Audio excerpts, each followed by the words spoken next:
నమస్తే అండి. తెలుగుదేశం కార్యకర్తలు, అభిమానులు సంతృప్తి పడేలాగా ఆ చర్యలలో భాగంగా తాజాగా గోరెంట్ల మాధవ్ ఉదంతంలో ఏకంగా 11 మంది పోలీస్ అధికారులు సస్పెండ్ కాబడ్డారు. స్పెషల్ బ్రాంచ్ డిఎస్పీ నుంచి కానిస్టేబుల్స్ వరకు కూడా. అసలు ఇక్కడ ఎందుకు ఇలా జరిగింది అని అంటే, ఐటీడీపీ కార్యకర్త చేబ్రోలు కిరణ్ వైఎస్ భారతి గారి పైన అనుచిత వ్యాఖ్యలు చేయటం, నీచంగా మాట్లాడటం, ఇది తెలుగుదేశం కార్యకర్తల్లో కూడా తీవ్రమైనటువంటి ఆగ్రహాన్ని తెప్పించింది. అభిమానుల్లో, కార్యకర్తల్లో ఇలా. మరి ఇంతకుముందు అంబటి రాంబాబు ఇలా మాట్లాడలేదా, ద్వారంపూడిని ఏం చేశారు, ఏం చేయలేదుగా, మరి ఇతన్ని ఎందుకు ఏమైనా చేయాలి అనేటటువంటి విధంగా ఇలా చేసి తనని రక్షించే నిమిత్తం అనుకుంటా. మరి ఇప్పుడు ఆగ్రహంతో ఉన్నారు కార్యకర్తలందరూ కూడా. మరి వాళ్ళని శాంతపరచాలంటే ఇట్లాంటివన్నీ తీసుకురావాలి.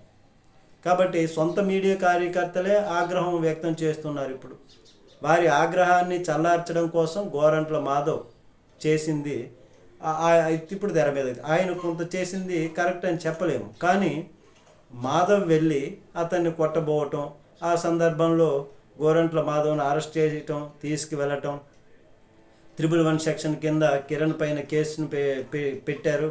కోర్టులో దాన్ని కోర్టు కొట్టేసింది, రిమాండ్ విధించింది. 111 సెక్షన్ కింద అయితే బెయిల్ ఇచ్చేయచ్చు. అసలు 111 సెక్షన్ పెట్టవద్దని ఎందుకు ఇట్లా పెడుతున్నారని చాలా సందర్భాల్లో చెప్పామని హైకోర్టు కూడా చాలా సీరియస్ అయింది పోలీస్ అధికారుల మీద. దీనికి సమాధానం చెప్పాలని కూడా కోరింది.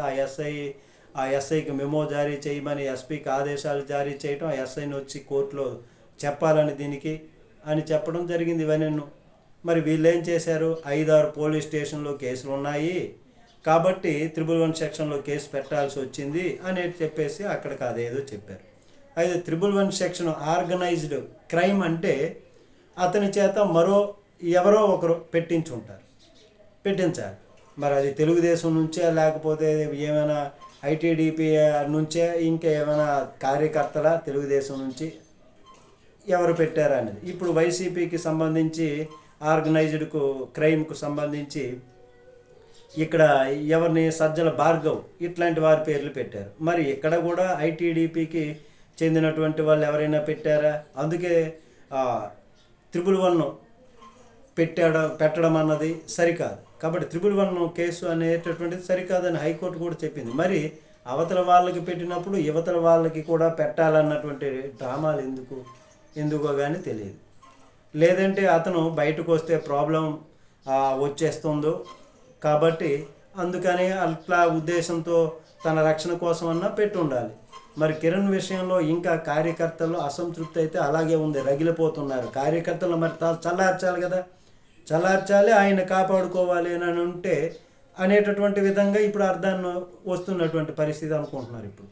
కాబట్టి గోరెంట్ల మాధవ్ దౌర్జన్యం చేశాడు కాబట్టి ఆయన్నేమీ చేయకుండా ఎలాగ అని అనేటటువంటి, అసలు ముసుగేయడం ఏంటన్నది కరెక్ట్ కాదు. ముసుగేసి తీసుకొచ్చారు.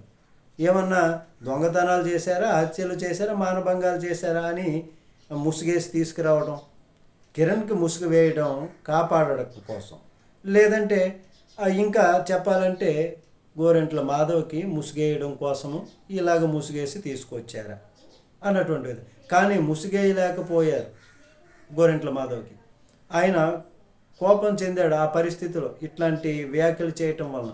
ఈ కారణాలన్నీ చూపి చర్యలు తీసుకోవాలి కానీ తీసుకోకుండా ఇలా చేయడం ఏంటి అనేటటువంటి ఒక రకంగా అర్థం లేనటువంటి రాజకీయాలు ఇట్లా నడుస్తున్నటువంటి పరిస్థితి. ఇప్పుడు ఎవరినో సంతృప్తి పరచాలని ఇంకెవరిపైనో చర్యలు తీసుకోమనడం సరికాదు. ఇందులో 11 మంది పోలీస్ అధికారులు సస్పెండ్ అయ్యారు. అరండలపేట సిఐ వీరస్వామి, అలాగే పట్టాభిపురం ఎస్ఐలు రాంబాబు, రామాంజనేయులు, ఏఎస్ఐలు ఆందోని, ఏడుకొండలు, నగరంపాలెం పిఎస్కి చెందినటువంటి 5 కానిస్టేబుల్ ఇలా సస్పెండ్ అయ్యారు. మరి వారేం పాపం చేశారు? గోరెంట్ల మాధవ్ని తీసుకెళ్లి మెజిస్ట్రేట్ ముందు, కోర్టు ముందు ఉంచటం, ప్రవేశపెట్టడం వారు చేసినటువంటి పొరపాటు. ఆయన దబాయించాడు, ఒక అతని చెంప మీద కూడా కొట్టాడు. వీళ్ళేమీ చేయలేదని అలాగే వదిలేశారని అంటే ఏమేమైనా చేసేయాలి, నానా యాద చేయాలా? దాన్ని ఆధారంగా చేసుకుని కోర్టులో ఏమైనా పెడితే శాశ్వతంగా దెబ్బతింటారు మరి.